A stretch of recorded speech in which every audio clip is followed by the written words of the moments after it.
Mike. With me is Justin. We've got lots of questions swirling in the off season already, and we thought it would be cathartic to get together and talk through some of them. So, Justin, you and I had started an interesting conversation on Slack. And at a certain point, I was just like, wait, stop. Like, we need to do this on air because I think this is really good stuff. So we'll get to that in a second. First of all, how was your Thanksgiving?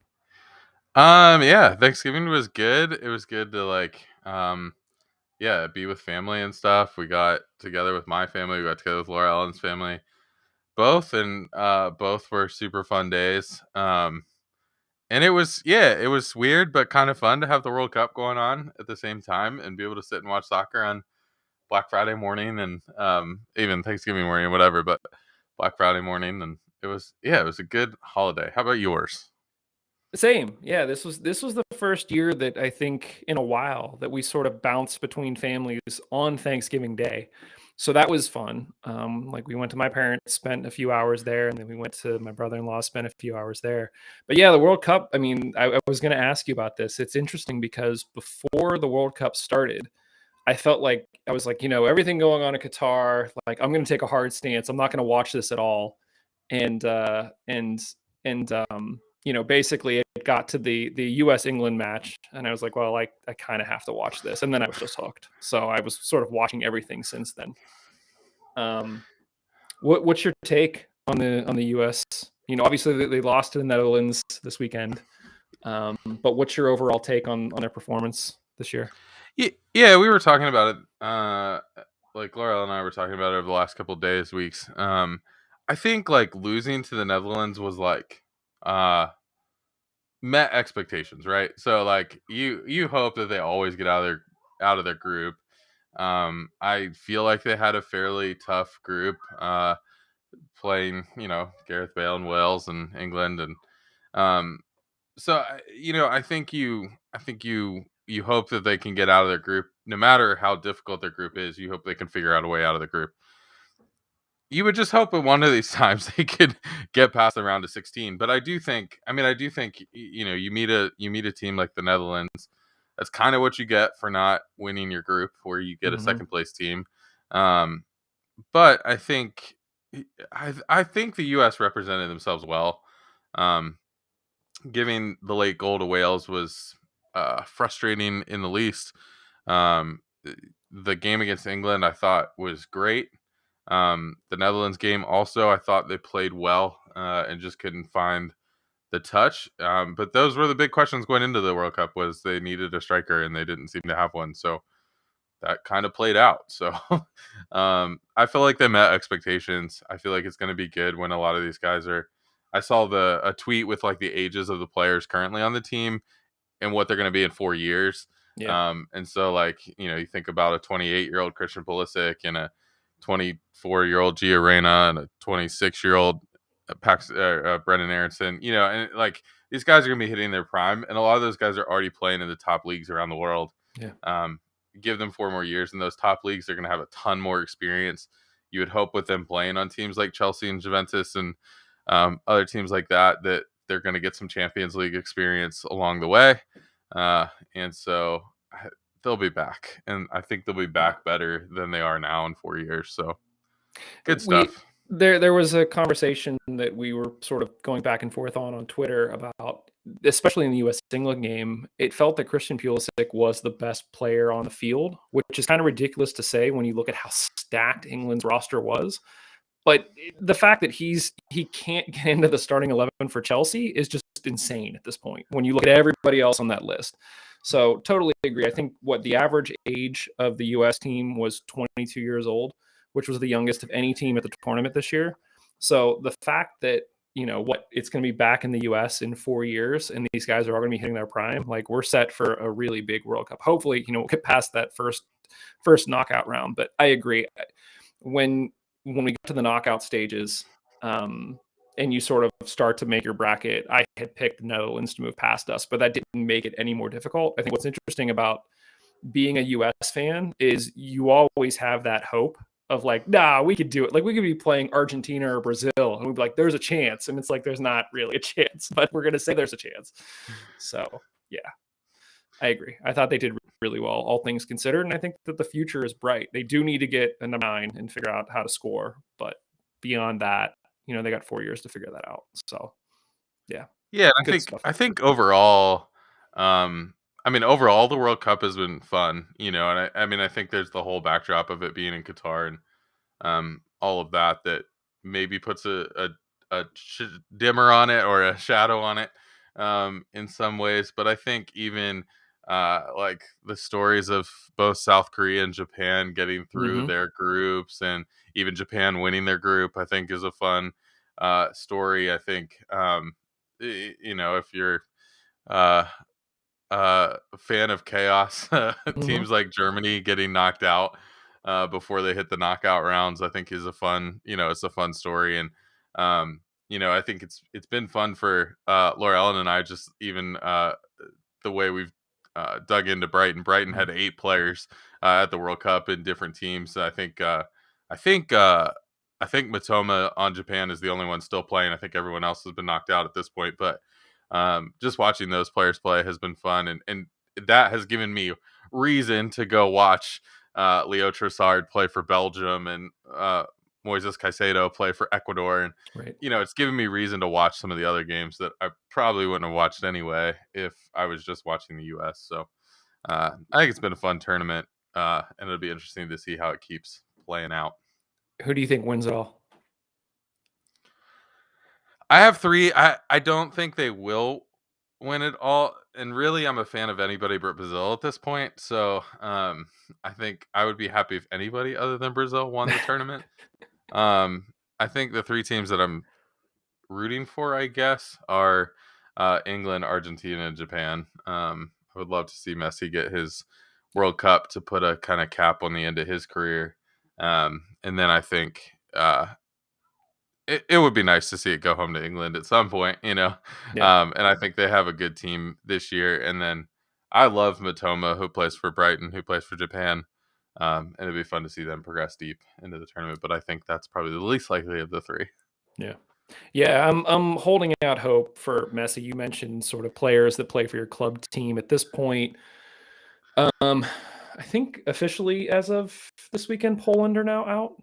I have to go back and check, but Emi Martinez, I think, is the only player left from Villa that's still in it, and he's the starting keeper for Argentina. So I'd love to Okay, see cool. them win and get it for Messi as well, just so that the stupid argument of Messi can't be the greatest player in the world because he's never won a World Cup is just a joke. But that would just put that argument to rest, and we can move on from there.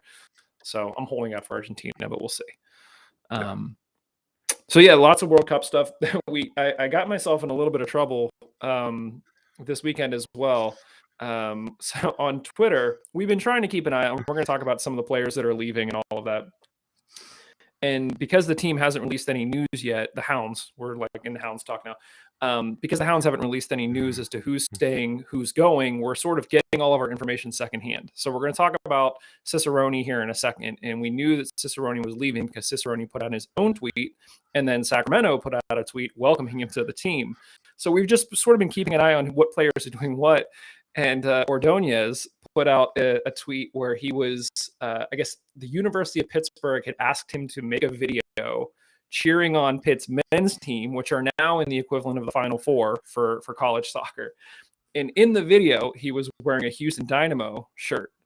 And so we just sort of took that tweet and put it out and was like, oh man, Ordonez in a Dynamo jersey, like, could this mean anything? And unfortunately, that was the track that we were on, and Ordonez took it a completely different way and thought that we as fans of the Hounds would be hurt that he was wearing anything but Hounds gear. So he reached out and apologized profusely, and I was like, dude, it's fine. Like, we were just thinking it was something else. He had Pitt take the video down, and he recorded a new video. It was like a whole thing just because we were trying to figure out, is he still with the team or not? So yeah, apologies for that, Ordonez. But that does lead to one other question. At this point, I believe, that sources indicate that those who had their options picked up, it's been finalized whose options will be picked up. It just has not been released yet. So if you were putting money on one player that you think is absolutely going to be back with this team next year, who would it be? And I'm going to preface this by saying I think based on Ordonez's reaction that he's likely to be back next year because he felt so bad about potentially infuriating Hounds fans. So if you could pick somebody other than Ordonez that you think will be back next year, who do you think it'll be? Yeah, that's a tough question because there's a lot of players I think I would like to see back. Right. That I'm not sure will be back. Um, I mean, I think one of the safe ones is probably Mertz. I don't think you go and get a guy mid-season, then don't bring him back the next season. I think that would be a shock They also if you didn't come back. the team tweeted out this weekend sort of a happy birthday to the hometown boy. So it'd be harsh if they tweeted that out and then like this week we find out that, oh no, wait, we didn't pick him up. So Yeah.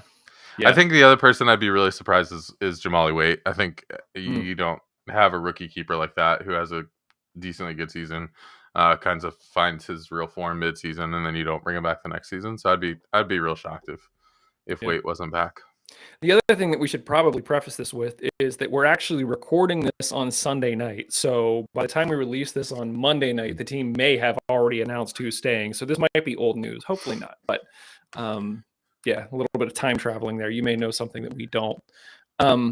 Let's talk a little bit about Cicerone. So, Cicerone was the Steel Army Player of the Year last year, not like this most recent season, the season before that. We talked about him a ton this season in terms of sort of being clutch in front of goal. Your thoughts now that he's off to Sacramento. Yeah, I mean, I think my original thought on Slack was I'm not sure it's that big of a loss for the team. And I know that sounds strange as like a player that has put up the numbers that he has over the last two seasons. I think, and we'll talk about this in a minute, but I struggle with him finding a spot in Bob's typical formation. And that's the reason I think it's not a huge loss for the Hounds. And I do think that they can find somebody to replace the product. As far as Cicerone goes, I don't blame him. I mean, he's looking for a path to MLS, and he's got one now.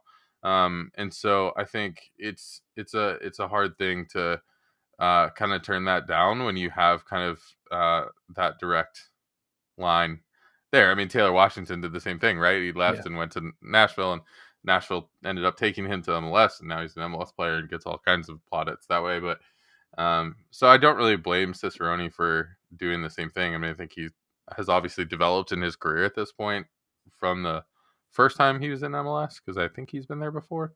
And so I don't blame him for trying again. And Sacramento's a good spot for him to find himself. So yeah, I think it's a good move for him. It hurt a little bit too when Danny Vitiello put out a tweet like, welcome, buddy. It's great to have you here. I'm like, there's two guys, like they're, leaving Pittsburgh and going to greener pastures. So, yeah, agreed. We'll talk about this a little bit as well, but it's interesting. We sort of alluded to it a little bit in the last episode about, do we think that,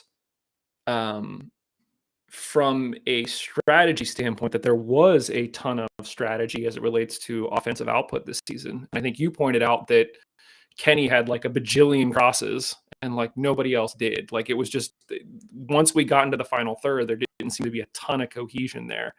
And so interesting that, if you're an offensive player and there isn't, a lot of strategy going on in that final third, and you don't feel that you can progress, then, maybe you do go look for greener pastures and try to get something better. So obviously, best of luck to Russ. I'm trying to remember if I think we talked to him at one point on the show. I'm almost positive, a year or two ago. So no, I mean, overall seems like a great guy. Love the fans. Love playing for Pittsburgh. So, nothing but great things to say about him. Best of luck out in Sacramento. Glad he's not, moving to another team in the East. Although, we might still end up seeing him with some of the crossover games.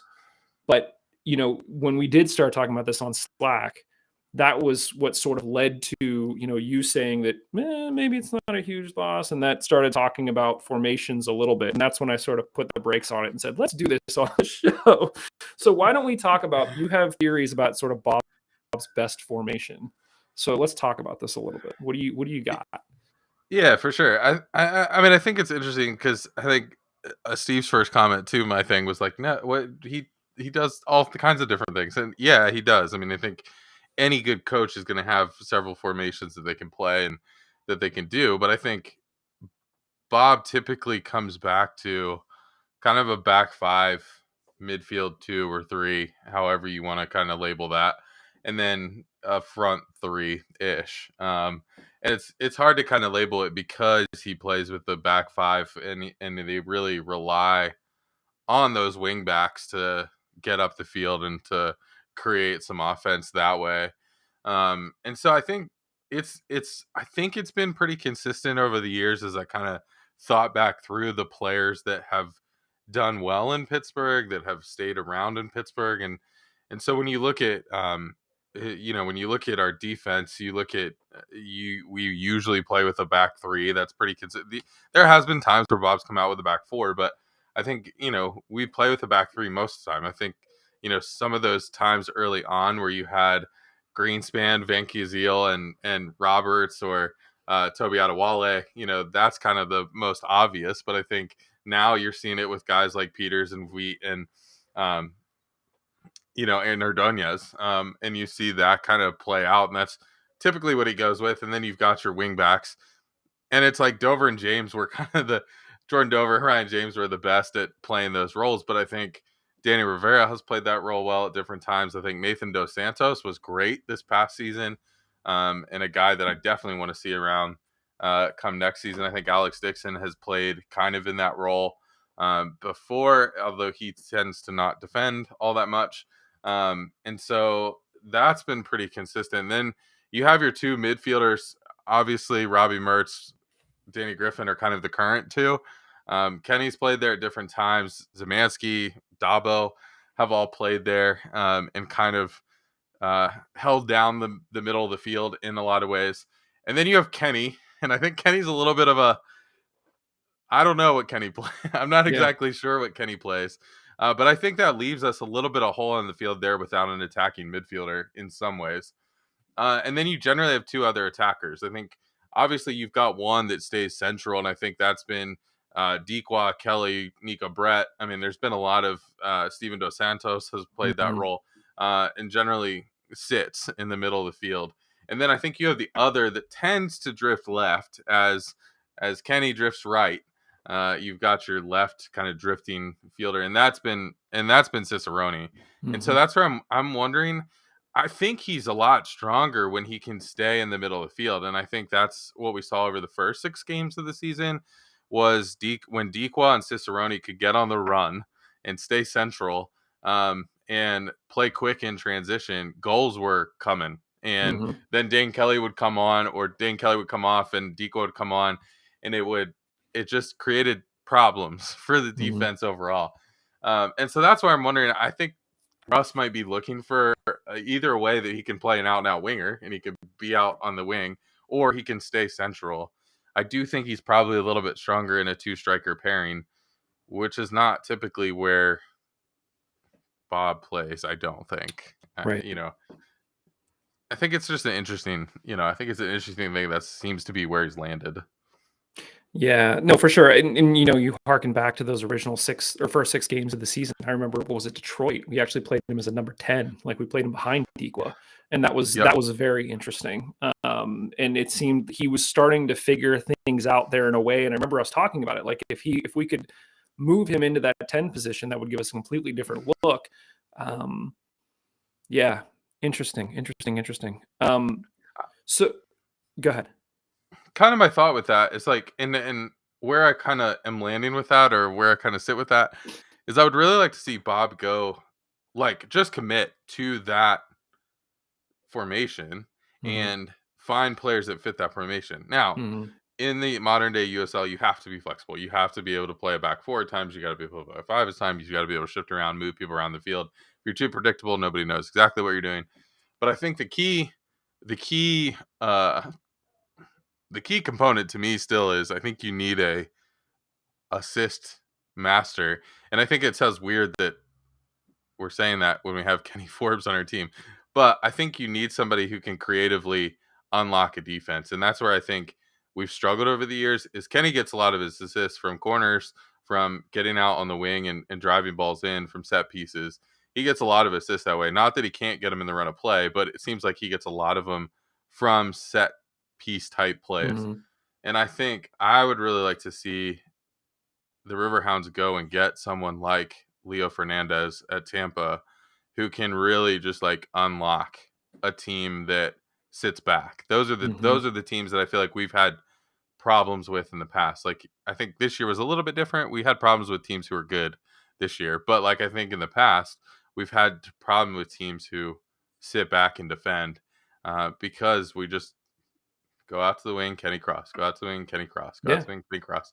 And I think, and even when Dover and James were here, Kenny didn't have to go out to the wing as much then, but it was like pass it out wide, they cross it in, Steven Dos Santos heads it in, or Nico Brett gets on the end of one or whatever. So I just think trying to at times play centrally and figure out how we can play centrally uh, to vary the attack, I think will work. And so I really like to see him just commit to that and figure out, okay, what wing backs can I go out and get that will run up and down the wing all night long and help get balls into the box? What, central midfielder can I get that will creatively kind of unlock a defense in ways? I think that will help the Hounds be more successful. Oh, for sure. I mean, and, how often have we talked about the fact that it feels like if you're the opposing team, if you just put 10 guys in the box, not that basic, but if you just anticipate crosses into the box, then you're fine because that's you. But it's interesting. You sort of talk about the formation, you talk about the attack. That makes me wonder, what are your thoughts on somebody like Dixon at this point? So considering what we've seen, I've been very vocal about how I think that technically, I think that Dixon might be one of the best players on the team. But as he's being used, especially late in the season, it felt like it was just wasted. Either he was off or there was something off with how we were doing. It just wasn't playing out. But given the scenario that we're in, if we get word this week that Dixon has, gone off and signed for somebody out west, how would you feel about that? Yeah, I mean, I think the problem is you lose too many players, then you got to replace all of them. You got Right. to figure out how to replace, so much talent on the field. Dixon is another one that I'm concerned about in the sense that I'm not sure he's playing the position he wants to play. Mhm. I would rather him be able to play as an out and out winger. And so I see him as somebody who could be valuable when we switch to a 4-3-3 at different times or try a different formation against a team because Bob sees something that might help us in that scenario. But those games are so few and far between that I think when you play Dixon as kind of a wing back who kind of is expected to defend at times and different things like that. If he's getting pinned back by the opposing team where he can't get up the field, his skill is being wasted, and so that was a struggle watching him all along this year and just seeing like, oh, he's pinned back, the other winger is way up the field. And so he's getting, to the point where he's got to defend more than get up the field. And that's where I want to see him kind of further up the field. And so I think you can do it if you kind of switch the formation around a little bit, play almost a fourth, like a 3-4-3, where Dixon gets to go way up the field and doesn't have to defend. But then you got to have somebody on that side of the field who is willing to come back and defend. Right. So he's one that I think is a little bit different, that I think there is still a spot for him on the field in Pittsburgh that works. But I don't want to see him defending all night long Yeah. because then I think he does provide so much in the box. His crosses are totally different from Kenny's. He puts a lot of balls in the box, but they're totally different. They've got most of the time they have way more pace on them. He is much more willing to shoot. It also He feels gets like a around lot that of his last. a lot of his are on the ground too. Like I Yeah, feel like he's trying to zip them into the box to somebody's feet as opposed to taking out wide and then just putting it across in the air on, hopes and right. prayers. Right. So And that's good too, because it's hoping for if somebody's if the defender's got their is facing their own goal, if they try to get a foot on it, maybe that hits the back of the net rather than going out for a corner or whatever. So I think it's a different look for the Hounds of yeah. So I don't want to see Dixon leave. I don't know that he fits the formation necessarily, but I also think he adds a bunch to our team. So does Cicerone. Neither one of them did I really want to see leave, but I mean, at this point, you had sort of already mentioned Fernandez. If we could bring in somebody like that, that you think that they could be the difference maker, is there anybody else, or is that the one that you're like, if we sign him, I'd be really happy and think we'd be in a good spot? I mean, I'd still like to see another striker. I think the reality that we saw this season is strikers go in waves, and they Hmm. all of a sudden get hot and put five in the back of the net over the course of 7 games, and then they don't score for another five. And so I think you've got to have two that can score, and especially when you're not when the hand goes cold, you can Yeah. actually keep it going. So I think that would be another spot. I do think that's where I trust Bob a lot, and I know that we've joked at Lily out, blah blah blah. That's where I trust Bob a lot because I do feel like he finds quality players that other people aren't necessarily finding, or he'll pull a guy out of college and put him on the field and make him good by putting guys around him. And that's where I'm excited to continue to see the likes of Ordonez and Veet, um, other guys like that who have been around for a couple years, who I feel like are still developing because I think they're going to Mhm. be good play. They're going to continue to be better and better players by playing in the league. And so I would love to, I trust that he will keep doing that. Probably the only other thing that I would like to see is a big physical midfielder. I think uh, Griffin and Mertz are both really good ball movers. Mhm. But I think when you get teams who are a little bit bigger and a little bit more physical, they can get overrun in midfield pretty easily. So I would like to see somebody who's going to win some of those like on those long goal kicks and things like that. They're going to be able to actually win the headers at midfield, where Mertz and Griffin aren't going to win many of those. I guess just 2 points to sort of reiterate what you said there. I think, especially we coming into this season when we heard that he was coming back, I think a lot of us were like, "What? Why?" Because we didn't think that he had the best first season, but definitely as this season progressed, he turned into one of the sort of must start players just from his versatility. And so you do have these guys that you just have to sort of give them time. The problem is that when you sign a lot of them to sort of, 1-and-1 type contracts, by the time they've developed, they're not ready to move on. And, now we're bringing in somebody else that's new. So it would be great to see some of these guys locked down to a bit of a longer term deal so that we can sort of keep them around a little bit longer. And you mentioned sort of Mertz and Griffin being ball movers. There were some games earlier this season where Griffin was pushed a little bit higher up the field, and that was very interesting to sort of see him. He wasn't exactly that player to sort of unlock a D, but there were moments where you would see little flashes of that. So if you did get sort of a really big, you know, um, central defender that could sort of maybe sit behind the two of them. We've talked about we don't know what Kenny's future is going to be. Say that Kenny is out of the picture and now it's those two plus somebody else. It'd be great to have a destroyer like a tall Danny Earls or somebody that would just sit in front of the two center backs or three center backs and let those two sort of go free in front of them. Um, Yeah, I but think again, that's what yeah. always. I think just a like international kind of Yeah. comparison. I think that's what's always made Barcelona so good Hmm. for the years at their kind of peak. Was Xavi and Iniesta were always they're a little bit smaller. They're not Yeah. tall guys. They're not guys who are going to destroy, but they always had Sergio Busquets sitting right behind them, Yep. and so they could pick and choose their moments. They could go forward if they wanted to go forward. They could stay back if they wanted to stay back. They could find spots on the field, and that's what I mean, that's where I do feel like Mertz and Griffin can also be really impactful on a soccer field, is they can pick and choose their moments, they can find it, but they need that guy sitting right behind them to make sure that it's not gonna, um, to make sure that they're not the defense isn't gonna get overrun um, at times. So yeah, I think I that's agree. the one spot that if we got word that all of a sudden we signed some massive, central midfielder, then that sort of points to unlocking those two, which I think would be very, Yeah. very interesting. Yeah.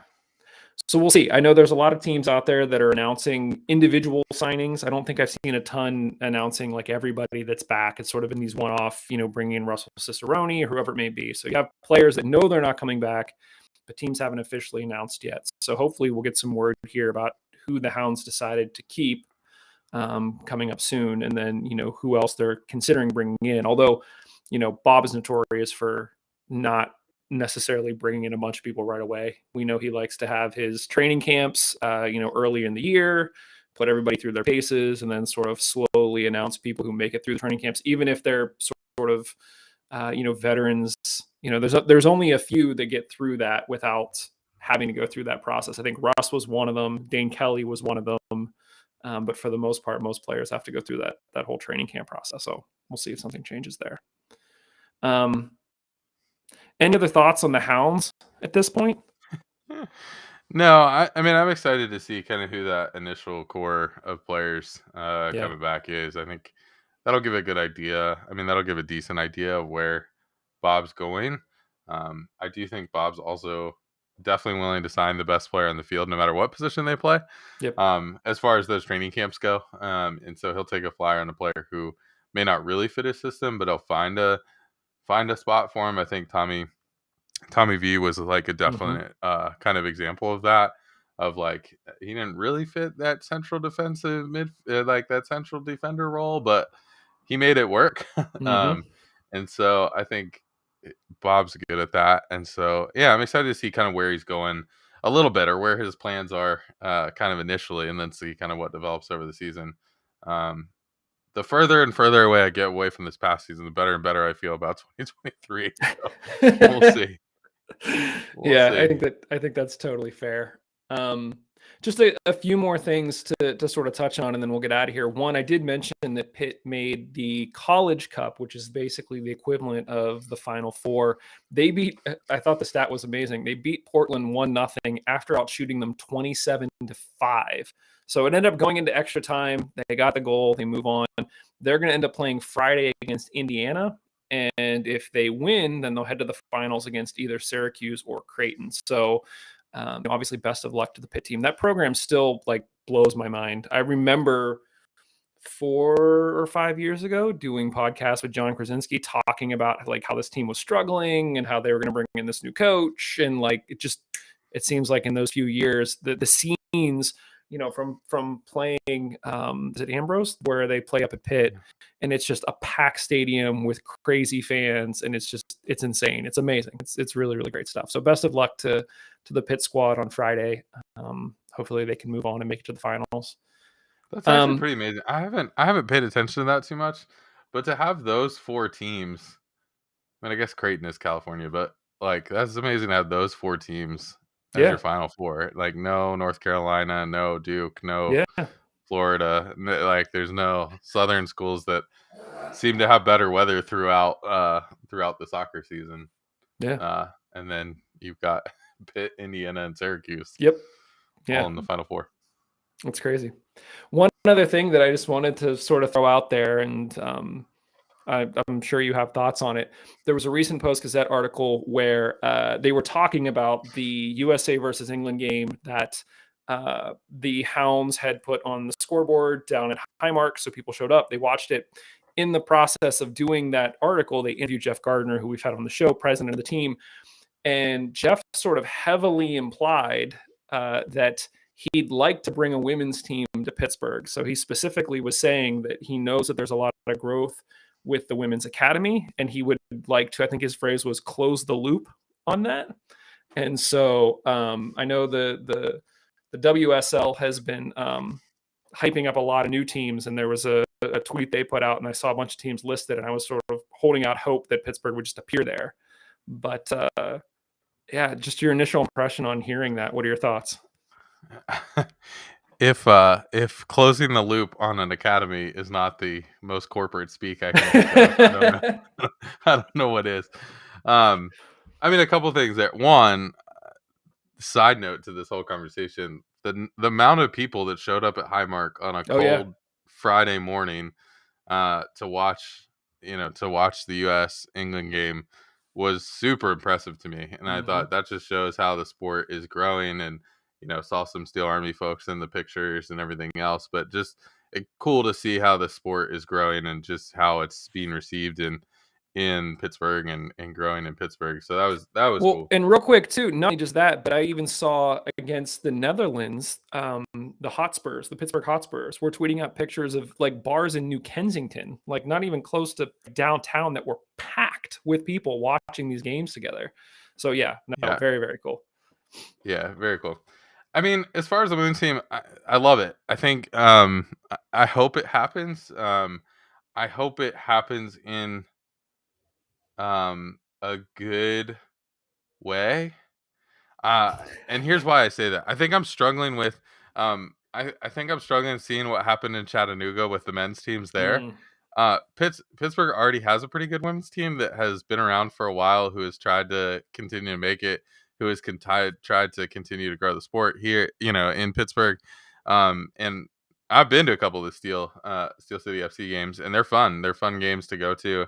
And like I think what would and I know they merged with the Hotspurs Academy mhm. or whatever, which is really cool to see that also happening. But I think like I would hate to see the Riverhounds bring a women's team and that detract or pull away or not help, Steel City as well. And so that's the one like tension I'm feeling about the whole thing. But I would love to see a group in Pittsburgh kind of go all out. I do think a women's team would fit rather well in Pittsburgh. I think it would do rather well. Even if you went fully to NWSL, you have the DC team, you have the New Jersey, New York team, you have teams around that could form some natural rivalries, and it would kind of make sense. So I would love to see a women's team somehow. That taking nothing away from the fact that Steel City FC has been there for a long time and continues to grow and continues to kind of progress. So love to see them continue to grow as well. But don't want to take away from what's already happening. Yeah, for sure. No, I fully agree. Something that just crossed my mind, we were just talking about how the men's World Cup will be back in the US in 4 years. The women's World Cup is opposite, right? So the next women's World Cup is in 2 years. So Yes. it'd be very interesting to see if the timing of that doesn't line up with something related to the Hounds trying to capitalize on the popularity of women's World Cup. I mean, if you're going to do it, like that's the time to do it. We've sort of seen the benefits of uh, the sport in the U.S. growing from having the World Cup here. When was it? 98. Hmm. And sort of the MLS and USL all sort of planning around these 4 year cycles of the popularity of the World Cup. And so you try to capitalize that on that by having new teams in your markets, new stadiums, so that you can sort of catch that and just keep running up. But it literally just dawned on me that with the women's World Cup coming up in a few years, it would make sense to launch a Hounds team to try to, you want to go support women, like you got a local team right here, let's do it. So, Yeah. but I fully agree with you. You don't want to cannibalize what's going on with Hotspur at the moment. It's a different league, potentially. So if they're playing in the same league, for sure. But at the same time, you're right. There have been plenty of soccer wars stories of two different teams in two different leagues and sort of what that means and fan bases getting upset and all of that. So yeah, it'll be interesting, but exciting nonetheless, because we've been Yeah, talking this and I for a do while. think kind of along your lines there. You also have the Olympics next summer, which Yeah, U.S. women are probably one of the heavy favorites in that tournament as well. yeah, And then you have the Women's World Cup the next year, and so I think you've got two chances for the U.S. women to lift trophies over the next 2 years, and they seem to also have a pretty strong young core of players that they're trying to figure out exactly how to get all the talent on the field. Watching some of the U.S. women's game over the last 6 months or so, but I think that they're in a good spot, and so I think that I definitely could see a tie-in with that of like, hey, support women. But all that is said, still just go ahead and support local soccer because yeah, that's how the U.S. is going to get it done in 4 years too. Is yeah. is by a lot of local soccer sport over the next 4 years. It's been fun watching, I forget who the Twitter feed is, but sort of after every men's US game, they tweet out the players and the amount of time that they spent in the USL and then also in the MLS. So there was a number of, I mean, Tyler Adams came through the USL, like he played for Red Bull for a while before he then, ends up going off. And so a lot of these guys that we've seen, even playing at Highmark Stadium, ultimately can end up going on and playing for the U.S. men's national team. And so, especially with the talent pool that we have here in Pittsburgh on the women's side, we could end up seeing a lot of women end up making their way through and playing for the U.S. women's team. And so, just to have that pipeline because of having a USL team here, I think is pretty exciting as well. So, yeah, for sure. I thought we were going to talk for 15 minutes. We're already at 40. anything else that's sort of on your mind here that you want to talk about before we? I know there's not a lot of news coming out of the Hounds camp at this point. Dikwa was up for comeback player of the year, which it sounds like they have not finalized that. I think he was one of 5 candidates, which I was like player of the year, or comeback player of the year. But then I remember he did have that injury last season that sort of kept him out of contention. And then he was such a prominent part of our offense this season. So, obviously best of luck to him. It's kind of small side note about that too. I think it's really interesting that that's the initial comeback player of the year. They've never given a comeback player of the year award before. And so I think that's interesting because that just shows how many players are like sticking around in USL, like how prominent USL has become, that it's not just hey, come play for a year for the 2 team for your MLS team and then go play for the MLS team. There's still obviously had been some of that until next year we finally get rid of all the 2 teams. Right. But I think I think it's interesting that now there are players that you see, guys like the teams that Tampa has put together over a couple of years, the teams that Louisville has put together a couple of years, but it's players that are around for 3, 4, 5, 6 years as they're developing, or as they're just, that's the level of soccer they want to play and they're doing well at it, and so they might as well keep playing. And so I think it's cool that that's an award that has started to come around. That's like, oh, we can give a comeback player of the year because there are comeback players. Yeah, agreed. I guess 2 minor sort of housekeeping things, and then we'll get out of here. One, this Friday, Steel Army is holding their annual holiday party. So if you don't know what's going on there, you do have to RSVP. Go find them on Twitter. It's not on their site. They're at Steel Army. You should know that already, but there's more details there. I believe it's at the Frick this year, so a little bit nicer, but everyone is invited. I believe even if you're not an official member of the Steel Army, you just have to go RSVP. So head over to Twitter at Steel Army, sign up. A little teaser.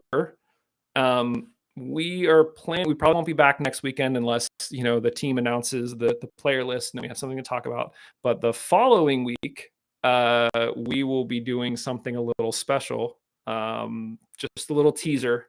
I'm not going to get into specifics as to what, but you'll have to sort of wait and see what's coming.